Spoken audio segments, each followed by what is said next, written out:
केंद्र कैबिनेट रे सारा देशरू 72 जन नेता स्थान पाइथिबा बेले एथिरू 99% हेउछंती कोटिपति।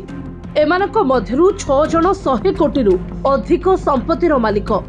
एमानक भितरे सबुठारू आगे अछंती तेलुगु देशम पार्टी बा टीडीपी रु आंध्रर गुंटूर आसनरू विजयी होइथिबा सांसद डॉक्टर पेमासानी चंद्रशेखर। पेमासानी पाखरे 5705 कोटी टंकार संपत्ति रही। से अमेरिका रे डाक्तरी परीक्षा पाई एक ऑनलाइन कोर्स कंपनी गठी एत संपत्तिर मालिक होइछथि।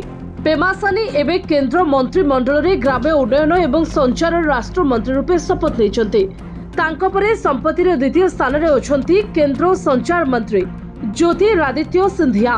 मध्य प्रदेश गुनारू जीतिथिबा सिंधिया पाखरे 424 कोटी टंकार संपत्ति रही।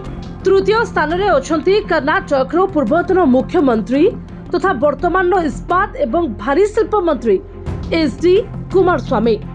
कुमारस्वामी पाखरे 217 कोटी टंकार संपत्ति रही। चतुर्थ स्थान रे अछंती ओडिसा रो जाइथिबा राज्यसभा सांसद तथा वर्तमान रेल सूचना प्रसारण एवं आईटी मंत्री अश्विनी वैष्णव पाखरे 144 कोटी टंकार संपत्ति रही।